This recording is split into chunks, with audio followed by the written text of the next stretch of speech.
Hello and welcome to the Truth About Real Estate Investing show. I am your host, Armin Cito, and if you follow real estate news as much as I do, as in both paid and free resources, then you've likely already heard of my guest in Ron Butler, who started in the mortgage brokering business just after the housing crash that happened in the late 80s. And his business, the Butler Mortgages, is one of the largest mortgage brokerages in Canada. Usually they're every year I followed them, they're in the top 10. Ron is also known as the Angry Mortgage Guy. His podcast is literally called Angry Mortgage, where he rips on all things. He shares his upset opinions on all things wrong about real estate and the scams that go on out there. And he's not a fan of Airbnb. And on both his podcast and to his 51,000 or so Twitter followers, he has no filter. So I'll warn you now, there is some adult language in this episode, not appropriate for the young ones during this episode. The volume gets a little high as well. So again, this is probably not appropriate for anyone that gets offended easily. Ron is, though, however, a regular expert who is regularly interviewed on pretty much every major mainstream news outlet. All the ones you've heard of, Toronto Star, CTV News, both in print and on TV. He's here today to give you an insider's view onto why this current housing market is different than the crash of the late 1980s, who's actually buying real estate today, advice for young people who don't have rich parents, how he called my strategy of buying houses for my kids a sickness and ridiculous. It's not so much my strategy, more how the market favors those who buy houses for their kids, and it's only available to people who, Before we get to Ron, though, I do hope you're all having a great summer and getting ready for what will be an opportunistic fall and winter. For buyers, this will be as good as it gets before the rates peak, and the rhetoric from the Bank of Canada is pause and rate cuts. For sellers, the smart, motivated, those who, assuming that you cannot hang on for the next year or two while rates are higher, this will be the period that successful sellers exit, or else they'll be stuck holding the bag until at least the spring. I'll be sharing more of my research, what our clients are doing, and what I am investing in, including the stocks I'm buying on the cheap. If there's interest in hearing about the stocks, but this is all going on at the September IWIN meeting, Tuesday night, September 19th, for those interested in the truth about what successful everyday investors are doing with their investments. I understand I've been coaching clients since about 2010, so I have quite a bit of experience. I have over a decade experience of coaching successful real estate investors, so we're going to be sharing what they're up to. We also have a big-time developer joining us as our guest speaker, and they're going to be sharing how they still make money in this market, how folks can participate in development and building pre-construction condos passively, condos and houses, without having to take possession of the property. Because personally, I've been doing this for quite a few years now. I personally wouldn't want to own anything pre-construction, single family, because I don't want to rent it out. I don't want those tenants. I don't want massive negative cash flow. I'd rather just make money alongside the developer, where the only risk is my investment. Unfortunately, some pre-construction investors did not realize they can lose more than their investment if the property drops more in value than their deposit. If you're already on our email newsletter, you'll see we've already announced the event and how to register. If you'd like to be on our email newsletter and join over 10,000 plus of the IWinningest investors in Canada who are already receiving our email to get that information advantage, go to www.truthaboutrealestateinvesting, enter your name and email on the right side to stay connected, be informed like a sophisticated investor should. Again, that's www.truthaboutrealestateinvesting.ca. There's a right way to use leverage in real estate investing and a wrong way. If you don't believe me, you can hear from the biggest real estate bear I personally know in this week's guest, the Angry Mortgage Broker. Again, he's a 30-plus year mortgage veteran, Ron Butler. Again, a warning about the language. Ron's going to express his opinions without a filter. He's been in the business for 30 years, and he's He's a lot older than I am. So again, his language is of that generation. So make sure you don't have any children listening to this with you in the car or at home. These are Ron's opinions and not mine, nor his opinions reflect anything from my businesses or my wife's businesses. If you do offend easily, please skip this episode. Go back one. If you missed our AI episode with Nicholas Ning, that's an incredible episode where we kept the language extremely no worse than PG. All right. So, in seeking the truth, getting opinions from several expert sources is ideal, in my opinion.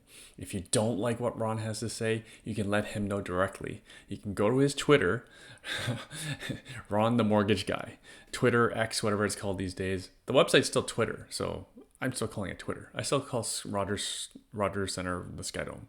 I'm sorry, Ron Mortgage Guy. That's his handle at Twitter. The website for Butler Mortgage is simply www.butlermortgage.ca. He's got a podcast, again, Angry Mortgage. It's quite popular. It gets a couple thousand downloads within just a few days. So again, please enjoy the show.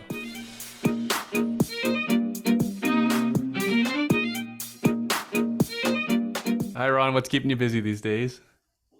Oh, well, there's just so much shit going on in mortgage world that it just never ends. I mean, literally never ends. We probably haven't seen this much volatility in rates in the last 12 months. We probably haven't seen them in the previous 12 years. So that keeps you busy. And how long you been in the real estate in the mortgage market, mortgage business? It's either 28 or 29, depending on the month. But yeah, long time, 11 years, 28 years at least. Yeah. So hang on, you were around during some terrible times, like the late 80s. No, I sort of just missed that because it's 2023. So what you're thinking about is 89, 90.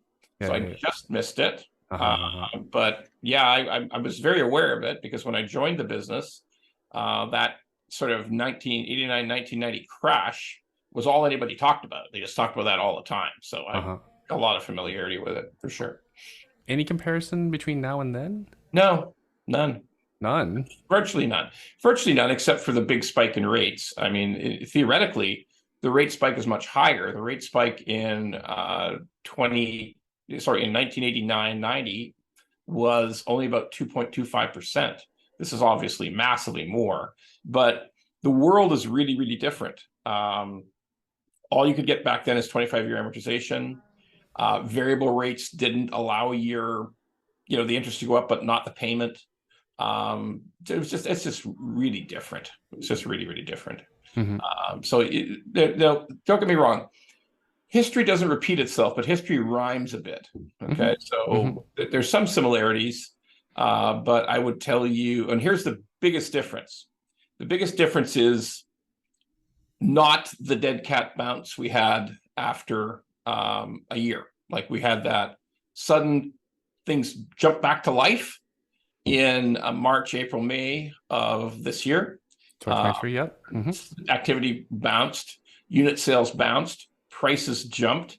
In the month of May in the GTA, we think prices went up 4% in 1 month. Okay.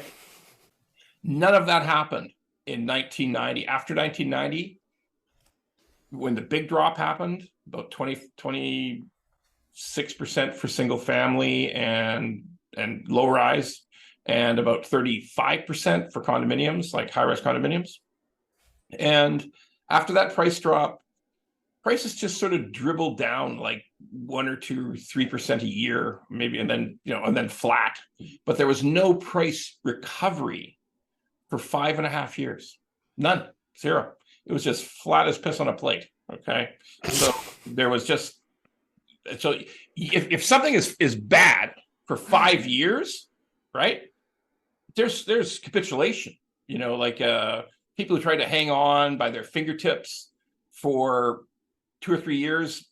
When year 4 happened and the prices, nothing happened with the prices, they just gave up and sold. So that was really a 5-year drought, a 5-year desert.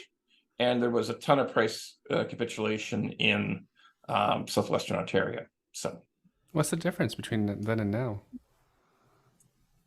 Lots of difference. Back then, there was no such thing as foreign ownership of real estate. There was a little bit in Vancouver. The beginnings of the Hong Kong transition from the Brits to China was just getting going. So there was money from Hong Kong coming into Vancouver, but there was sweet FA big foreign money like we've had in Toronto and Vancouver for the last 15 years. Right. So for listeners' benefit, I'm myself and Chinese Canadian, so I saw a lot of it when I remember being in high school. I graduated high school in 1998, and I saw it in like my own eyes, like more and more Chinese Canadians coming. For those who don't know, British Hong Kong used to be a British colony under British rule, and then it was handed back to China in 2000. So slowly but surely, people were leaving Hong Kong to avoid communism.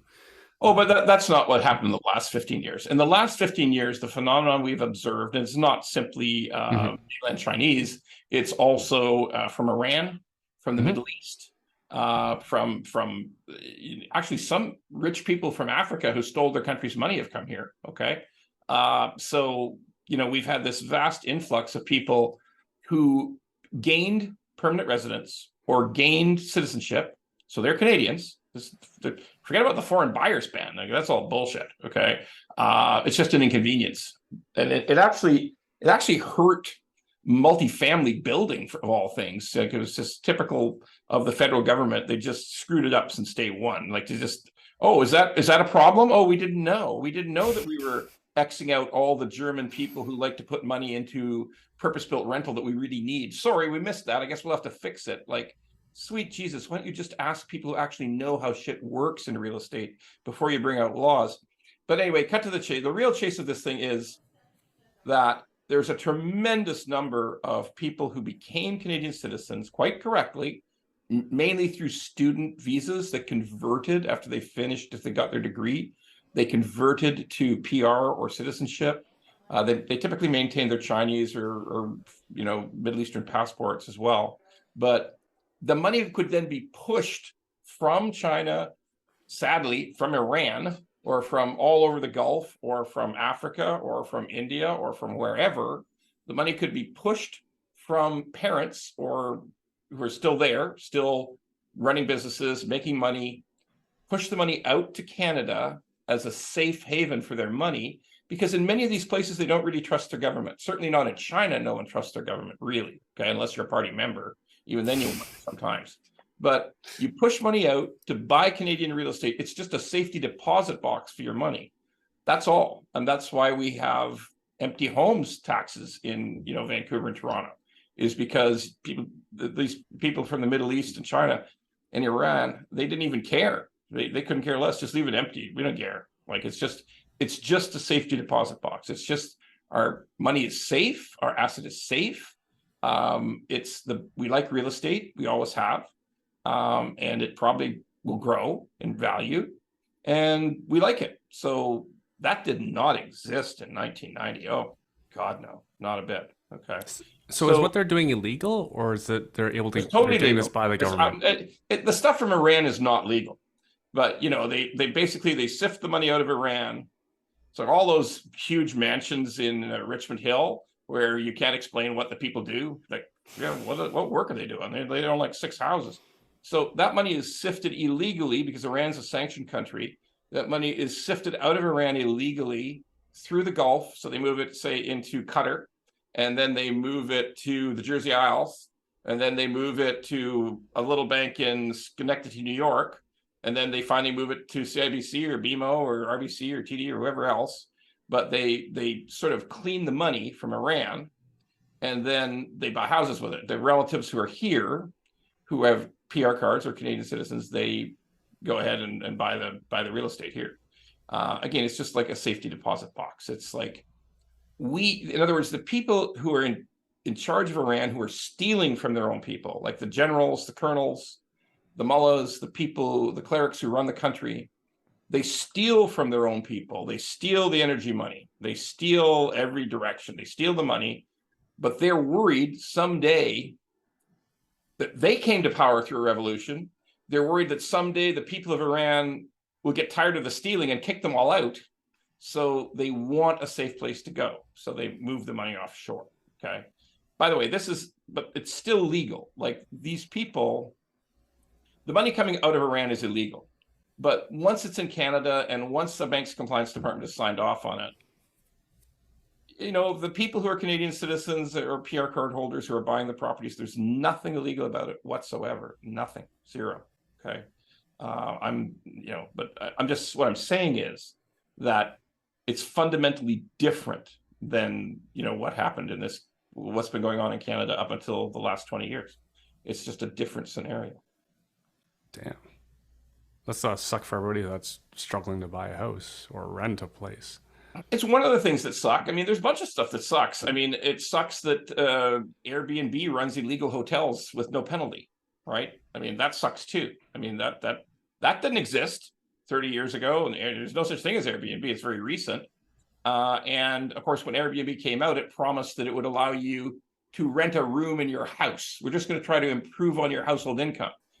But that was bullshit. That was complete bullshit. Okay. What we really want you to do is buy tons of tiny condos and turn them into illegal hotel rooms and rent them over the weekend or rent them to sex workers. Nothing wrong with that, by the way. But rent them out just on a sort of a high profit basis. And you're going to deprive all long-term renters of those properties. Okay. It's only going to be short-term. All right. Mm-hmm. So that was a bad thing. And let's be really, really honest. The zero interest rate program of incredibly low rates really did the most harm. And that's just all on government, all over the world, all over the industrialized world. That's on them. I guess we can't say industrialized anymore. Let's say the West. It happened in Europe. It happened in the United States. It happened here. Happened in Australia, New Zealand. Ultra low interest rates. Then COVID hit, and so the interest rates were really low. In 2019, central bankers started scratching their heads saying, well, it's been a long time since 2008, 2009, when there actually was a crisis. The interest rates are still low 10 years later, for Christ's sakes. And we got to start raising them. So they started raising interest rates in 2019. And sure enough, boom, 2020, there's COVID. Well, interest rates used to be really low. Now they got to go to zero. We're going to take prime rate down to 0.25%, which is effectively zero. And we've watched what happens since. So, it's just as night follows day. So there's a number of different impacts that have. My criticism of all this is always the same. It's identically the same criticism every week on Twitter, all the time on TikTok, in the Angry Mortgage podcast. My bitch is always the same. In 25 years ago, the average selling price of a home in Ontario and British Columbia, it had actually edged up in British Columbia, but in Ontario, in all of Ontario, the average selling price of a home was very close, between 2.5 to 3 times average family income. That's what it was. Those were the relationship ratios back 25 years ago. So if you had a chance to buy a house, if you're an average income earner, because it was 2.5 to 3 times was the cost of the house. Today, it's between 8 and 10 times. So you're screwed. You're just totally screwed. And average people just starting out, unless they receive a massive parental gift, it's just not really possible for them to have any rational hope of homeownership. I mean, 10 times income doesn't work, right? It just doesn't work. Particularly at these interest rates, it really doesn't work. So it's that's my whole thesis of what's wrong with house prices in Ontario and in British Columbia. Ron, you tweeted out a couple of weeks ago. I replied to it. We exchanged a little bit on a bit. You mentioned something about you went back and looked at your files on who was actually getting mortgages, and I want you to complete the story. I think you mentioned that it was top 2% income earners that were getting mortgages. Can you expand on that? It was top 2% income earners or recipients of lavish gifts, or clearly recipients of overseas transfer. So there was no produce manager at Longo's it was no longer in the group of people who were buying houses, unless they were 60 and they'd bought, they were downsizing. Okay. So they're first-time home buyers. Mm-hmm.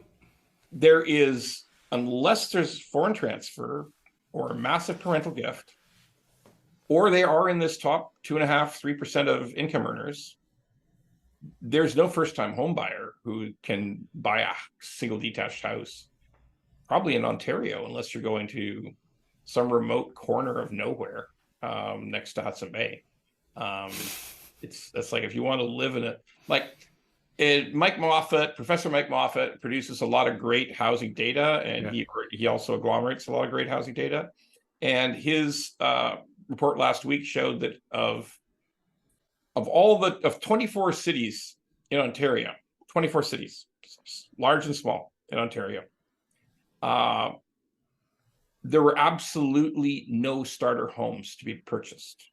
There's a starter home has that ratio of average income to average price to get people started on the property ladder, and they didn't exist. 24, there was zero. There were 0 cities in British Columbia. There were 0 cities out of, I believe, 8 or 9.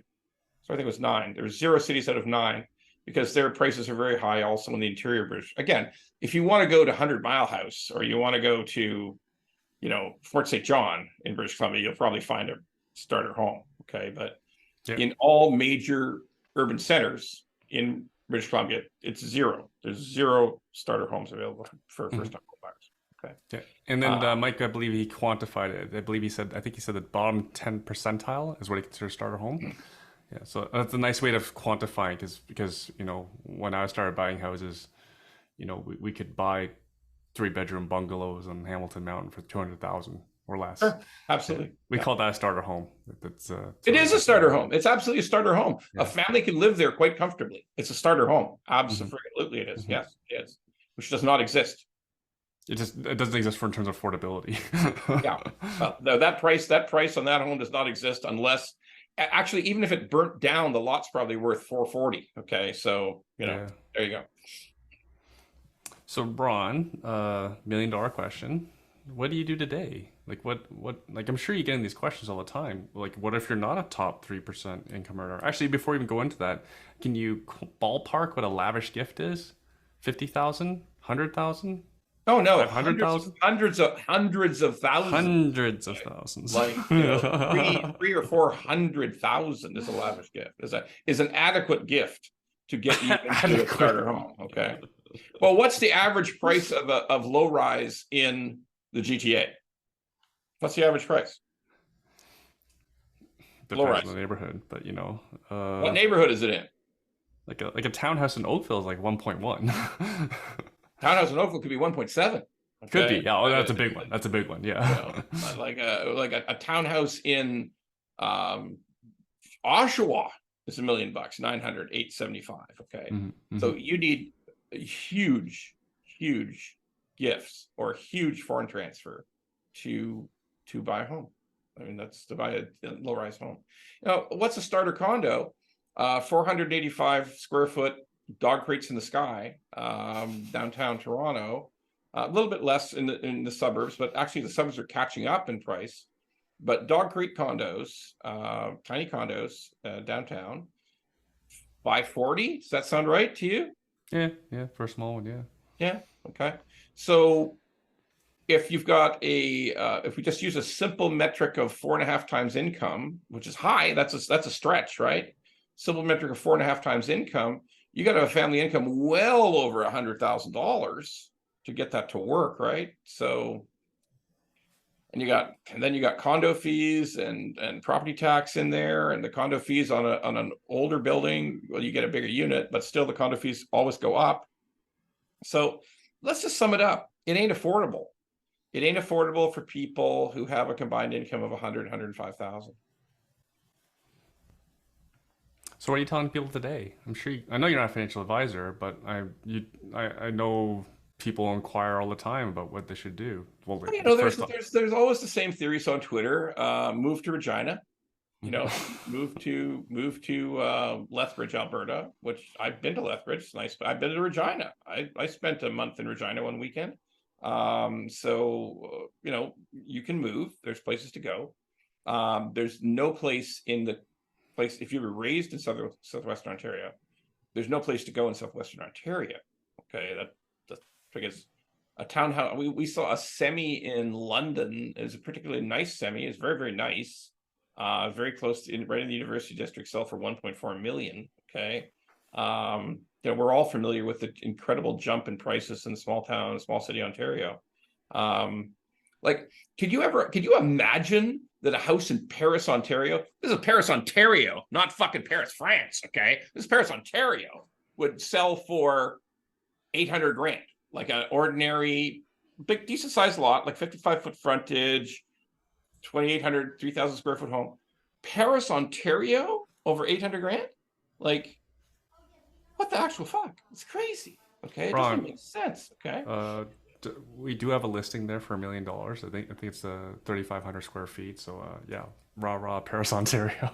Yeah, rah Paris, Ontario. But I got news for you. I've been to Paris, Ontario, and I've been to Paris, France. And Paris, France is shit ton better than Paris, Ontario. Okay, and nothing wrong with Paris, Ontario, but like, holy Jesus, you got $1 million listing. Let's face facts. If we just sum it up in an easy way, to the point, that makes no sense. It makes no sense. Not like a mansion on 4 acres, okay? Like it's a house. It's a decent, good-sized house in Paris, Ontario for $1 million. Yeah, in a subdivision. Does not make sense. Okay, that doesn't make sense. I don't think much more in the world does make sense. Oh no, everything makes sense in Cincinnati and in Tallahassee, Florida, and in outside of Denver and in Albuquerque and in almost all of Texas. You can buy Houston is a huge city. It is an absolutely huge city, dynamic city, tons of sports teams, tons of entertainment, great food scene, believe it or not, in Houston. Weather's a little muggy, but you have access to a beach. You have access to the coast. It's right there. You can just go down to a vacation place on the weekend and have a great time. And a big 4,000 square foot home on 3/4 of an acre in a very nice neighborhood, all decked out, 5 bedrooms, finished basement, theater in the basement, little putting green on the place, and pool and cabana, outdoor kitchen, maybe a tennis court. 560. No, shut up. 560 US. Yeah, no bullshit. None. Okay. That same house in Cincinnati, in a beautiful suburb of Cincinnati. And Cincinnati is a real place. Okay. Like, it's the headquarters of one of the biggest companies in the world, Procter & Gamble. Okay. It's a real place. That same house, gorgeous, huge, all the amenities, great neighborhood, safe neighborhood, beautiful, huge lot, 1/2 acre, 3/4 acre, Cincinnati, Ohio, 489 US. Not everywhere. Don't say this everywhere shit. Okay, it's just us, Australia, New Zealand, Britain. Like, it's like an English disease. Okay, and 5 cities in the U.S. 5 cities in the U.S. have very expensive homes. But here's something very different. If you drive 1 hour away from downtown Toronto, you're in Barrie, right? Right? That's where you are. Yep. Yeah. So what's the house price? What is a detached 2,800 square foot house on a decent sized lot sell for in Barrie? I imagine $1 million. 950, 960. Yeah. Okay.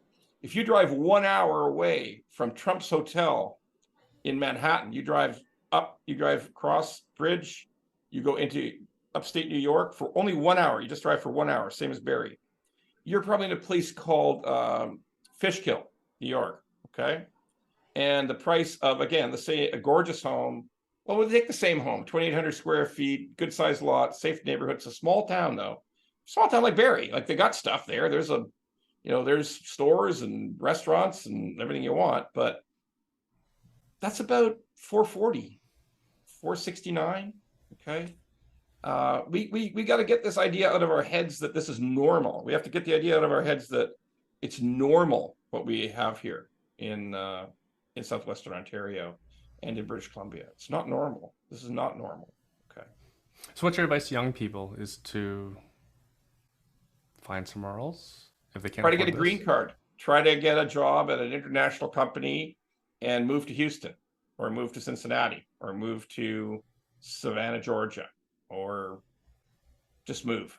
I mean, if you're in your 20s and you've got transferable skills, get hooked up with a large corporation that has business, that carries on business in the United States, and convince them to move you. That's a good idea. And you're giving this advice to clients? Sure, why not? I'm old. I don't need the business anymore. Okay. Yeah. But for listeners, look, if you're a mortgage broker, here's the thing about being a mortgage broker. If you're a mortgage broker, people come to you with something to do, right? Something to do. They come to you and say, I bought this house. I got a renewal coming up. I need to refinance. I need this. I need that. They come to you with something to do that you have to execute. Okay, that's what mortgage brokers are here for. Like, we're not, we'll do a pre-approval. Sure, we will. Happy to. We will do it. It ain't easy, obviously. You're probably going to need a couple of co-signers, but we're not really doing planning for people. I mean, people come to us with a finished thing that they need us to execute the best possible rate on, and get the very best deal and do it efficiently and effectively. Okay. But when we get it, it's there to be done. So if I want to tell people that I know, or I want to put out into the universe in, Southwestern Ontario, that if you're a highly skilled young person in their, mid to late 20s, that unless you've really got enormous family ties to Southwestern Ontario, and I realize a lot of us do, but yeah, you should think about getting away. I mean, because at this moment in time, $1 million in Paris, Ontario doesn't make sense. Okay. That's it. Sorry, I'm not trying to beat up your listing, but it doesn't make any sense. Okay. well, Ron, I didn't kind of invite you on the show. I didn't follow you for a complimentary opinion. I think I mentioned. I don't think I mentioned it, but I've been following your career for a while because you are now the contrarian opinion, I guess you can call it. As long as I've known you, mostly through your son Dave, is that you've been more bearish on real estate. You felt rates were going to go higher. And I've been relentlessly wrong. I thought that real estate was bound to have comeuppance way back in 2010. 2009, 2010, I thought these prices had gone wild and there's going to be trouble. I was preposterously, ridiculously, and utterly wrong. Just literally an idiot. Okay. That totally wrong. Absolutely wrong. But today, I'm right about one thing. The thing I'm right about is that for normal average income earners in their 20s, trying to start out without a sizable parental gift on average incomes, I don't know how this is affordable. I just don't know. I just don't know about how it's affordable to be in Southwestern Ontario. I mean, maybe you're lucky, you find a townhouse in some farthest reaches of Welland for like $650, somehow try to pull that off. But that's hard. That's really hard. It's hard. So and it shouldn't be so hard. I don't understand it. We have a vibrant economy. We are vibrant. Well, when I say vibrant, I mean we have vast numbers of people coming here. It's one of the greatest countries in the world. It's a mecca for diversity. It's a mecca for tolerance, and it's a mecca for diverse cultures getting along together very well. And it's a great place. I love this country. Okay.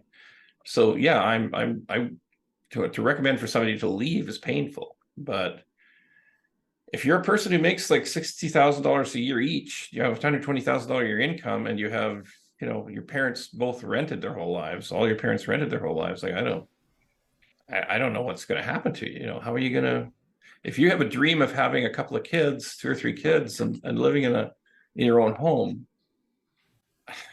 I don't know. Do you know? What do you think? Is it possible? Not without a lot of help. Well, I was giving the example of no help. No help? I have no idea. Neither do I. Blame your parents. Neither do I. Neither do I. I mean, neither do I. I don't have any idea either. So. So Dave, Ron, Dave's the other guy. Apologies, Ron. So back in 2014, the year my daughter was born, I bought her a house just because I had all these fears that real estate might go crazy. I didn't want real estate get so far away from her that she wouldn't be like you're talking about people today, like who make 60 grand. Uh, it was worked out. What do you tell to someone who has available means to purchase an income property? I'm sure you have investors that come to you and ask you what to do. No, they only come to Dave. But when people see me read my stuff on Twitter or see my stuff on TikTok or see my stuff on social media, they say, "Oh, you gotta stay the fuck away from that guy." I mean, like this guy's poison for investors. Okay, It's not me. I retweet your I stuff don't. all I the don't. time. By the way, I don't hate investors. If we want to have some housing stock of low rise available for rent, I guess we need investors, right? I mean, that's just reality. You have to have them. Yeah. But the truth is, for a child to be on title of a home, I guess you have to do it in trust, right? No, they're in our names. We'll sell them to them at the appropriate time, and they'll have a massive. So it really isn't your kid's house. I mean, it's just technically a rental no. house of yours. Okay, all right. I've earmarked it for them though. All right, it's earmarked. Okay, so the idea that that people would buy homes for their newborn children is ridiculous. It's an illustration of a sickness. It's a symptom of a sickness in our society. Okay. I don't mind the idea of people making money on rentals. I'm happy that they are, but you and I both know that the true story of rentals is price appreciation. I mean, why else would anyone buy a pre-construction condo for 2,200 a square foot if they didn't expect price appreciation? Is there any chance that rent will work out cash flow positive on a $2,200 a square foot? Yeah. I never understood the investment model, since buying pre-construction costs more than buying something that existed already. Significantly more, yeah. Yeah, exactly. Condo world, significantly more. So you could make. By the way, I was around when Dave first met the Carrazas. Okay, so I would listen to the Carrazas talk about things that made so much sense when they said your goal is to provide rental accommodation for a family who will pay the rent on time, who will take good care of the property, who will show pride that they're there because they've got their kids there with them, that they would want to be a member of the community. And that the key concept here is that over the course of 20 years, they would pay off your mortgage. And then that's the value of your investment, that on a leveraged basis, someone else would pay the mortgage off, while at the same time maintaining the property in decent shape. You'd have to do some of the major repairs and improvements. But the whole concept is, at the end of 20 years, you will have paid for properties that are just generating returns for you, okay? And that's a simplistic but compelling story that anyone can believe in. But what it's devolved down to is, we're going to grab you a house. We're going to put deposits on a low-rise townhouse. They're going to build it. Maybe you'll pretend to move in for a year. We don't know. But the idea is to flip it after a year, take advantage of crooked property, capital gains approach by, pretending that's your address. And then you make 300 grand tax-free and on to the next. Okay. Tax evasion. Yeah. Yeah. Well, you think it doesn't happen?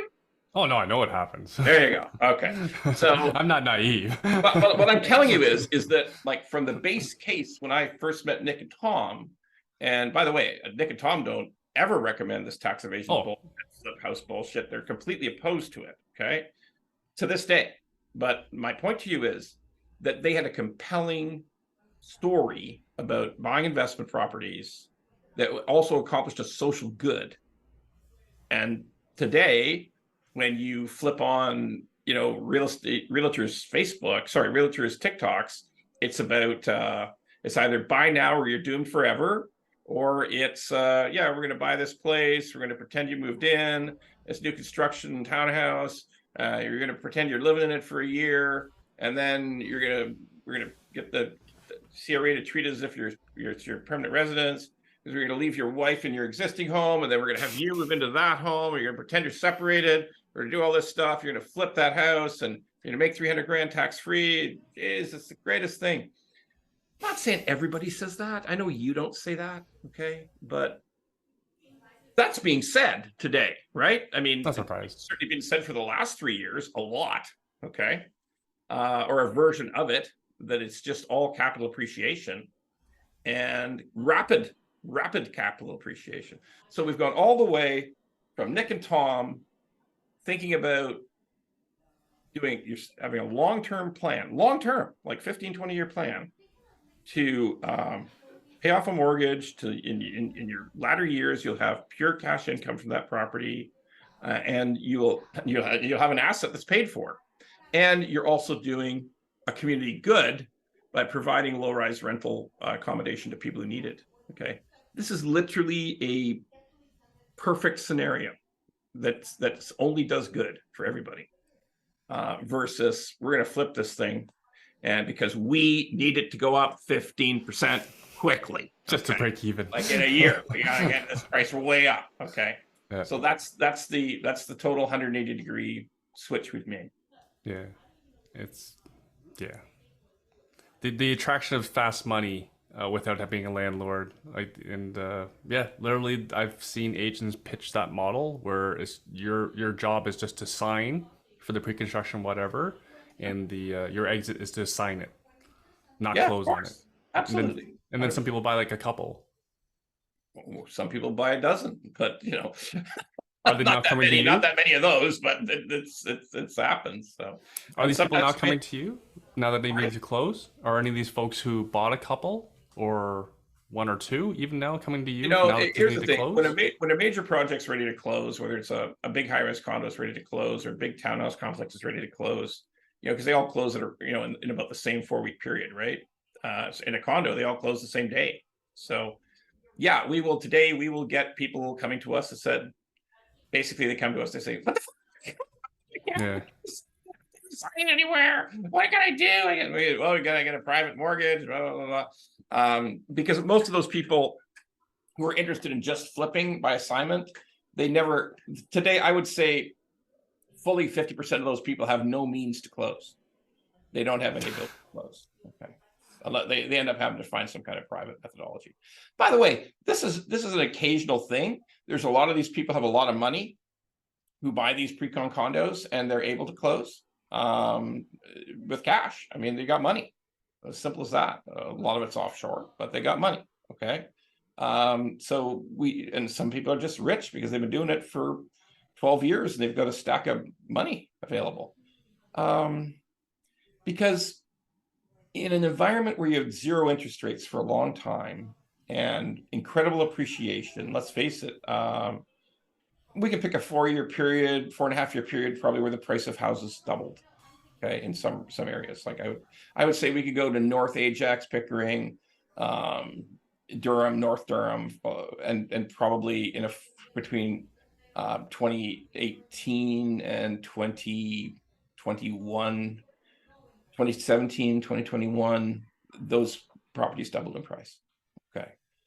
Absolutely, factually doubled in price. Okay. So you sell a few of those, you got some money, right? But look, my problem is not with people making money. I got a little bit problems with people making money and not paying tax. I got some problems with that. But my problem is this strange level of unaffordability that we have created in 2 of the biggest provinces in this country, and I don't think it's good for people. I don't think it's good for people in their late 20s and 30s. I don't think it's good for them. I think it's bad. So how do we fix it?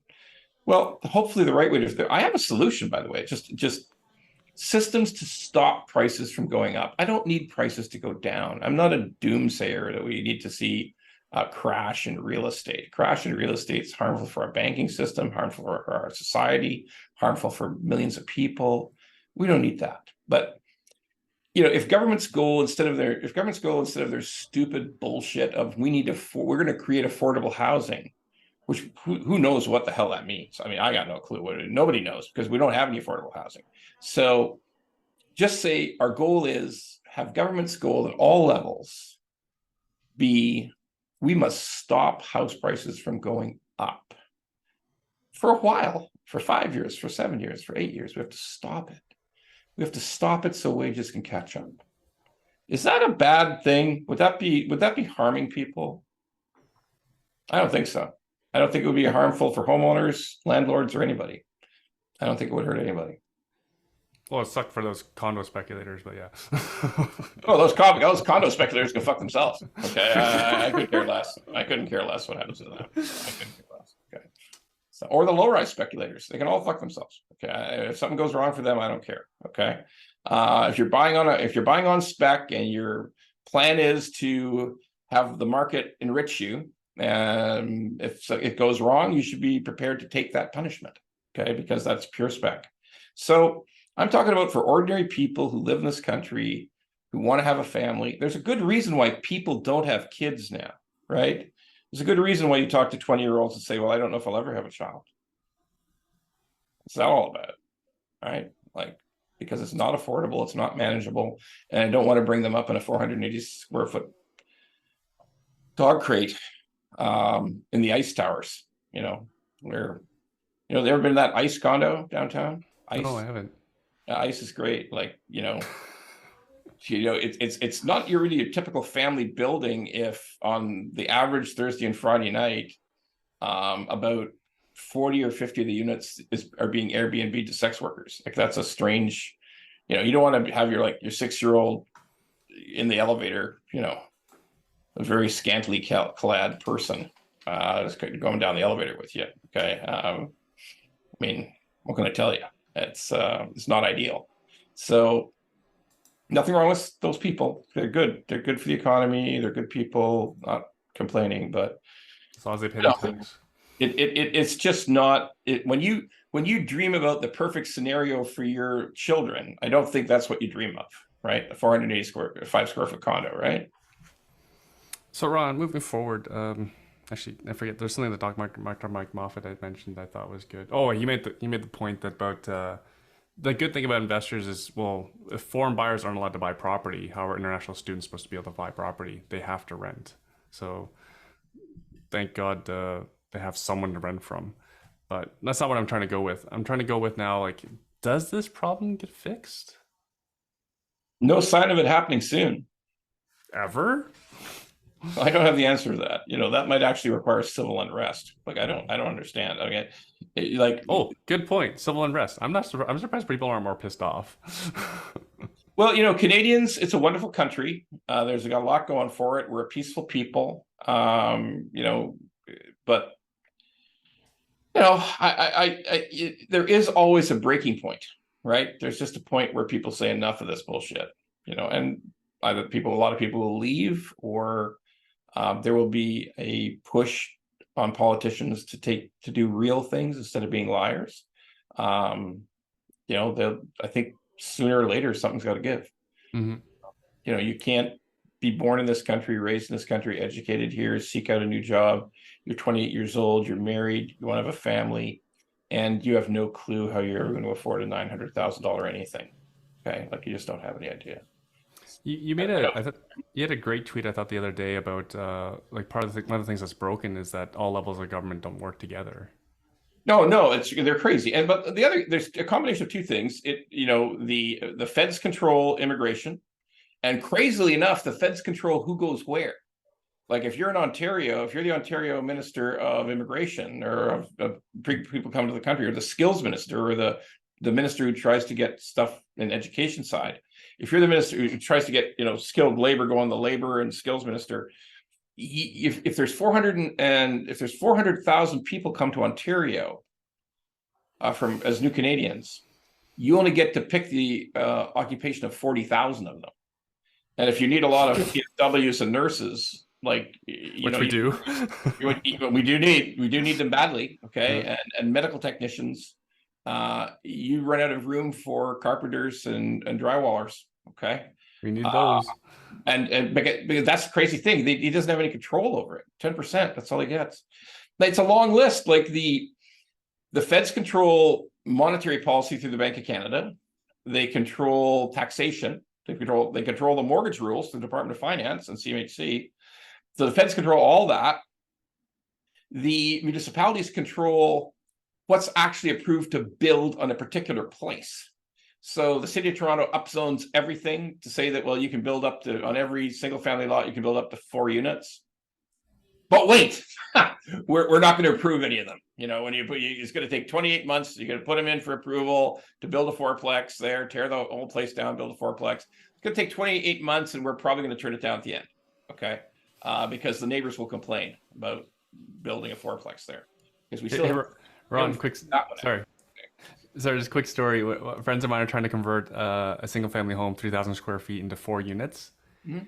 And the difference in development charge between going triplex or fourplex is $90,000. Sure. Yeah. 31% of the cost of all new builds goes to government today. Think about that one. 31%, 31 cents on every dollar of new build sales in southwestern Ontario goes to government, some level of government or another. Okay. So there should be money for social housing. What's going on here? Okay. And the red tape, and look, so we got the municipalities pretending that they want to have, more housing, but not really. No matter what policies they put in, somebody still puts up it's like 17 old geezers go out and say, we don't want this thing here. Okay. And it gets slowed down. Like there's a million stories of that. It takes forever. Red tape's crazy here. They decided to build a new St. Lawrence market on one side, right? If you're aware of St. Lawrence market, there's the old market, there's the other place, it was just like a flea market. They decided they wanted to build a building there. They started to dig, they found some arrowheads. They had to stop for 1.5 years to do an archaeological survey of the whole place. They found plates, like old plates. The arrowheads were actually not from any First Nations people. They were actually just soldiers that collected them, like colonial soldiers had collected them, but they stopped for 1.5 years to do an archaeological survey. That's absolutely batshit crazy. Okay, added expense. Look, the list is long. We got the province. The province is in charge of development. The province is in charge of the highways. The province is in charge of where to build in Ontario, where to build new subdivisions. They move at a snail's pace, no matter what they tell you. Oh yeah, we're going to do this, green belt, blah, blah, blah. We're going to get busy, cut red tape. Well, nothing's been cut yet, for the love, come off it. Like there's nothing, okay? Nothing's happening. So we have all these levels of government, don't work together, have their own agendas. Most of the proposals are theater, it's just bullshit. Or they say they're going to start something and then they turn it over to the bureaucracy, which takes 1.5 years to study who to bring in to do the study. Okay, it's ridiculous. So that's what we got in Canada. I'll close this off with one great story. A builder had been building on one side of the border in Niagara-on-the-Lake. He built a bunch of custom homes. It was just starting to drag on. Like it was so hard to get a permit, so hard to do anything, so much red tape. And his realtor said, look, I got a buddy on the other side across the river there. Like you can actually see it. You can look over and see New York. Okay. And so I got a buddy on this side of the river. He's got a couple of properties up for sale. Old places need to be torn down. Well, the guy says, I'm not even a U.S. citizen. I don't know what. I said, look, let's just go look. Let's just go look. So they went and looked at it. He said, yeah, what's it cost? Wow, that is like 1/4 the price. That is 1/4 the price to buy the old property and knock down. So, but I can't do it because I'm not American. I can't do it. So let's go to the town hall and just see what they have to say. Walked to the town hall, explained the situation, said I'm a Canadian, blah, blah, blah, blah. You know what the guy said? The head of the little planning group there in that little town hall said? He said, well, let's try to find a way to figure it out. I'm here to make it easy for you. All right. Like who the fucking Ontario ever said that at a office of a planning office in the history of the world and so far, okay? Like it's just different. It's right.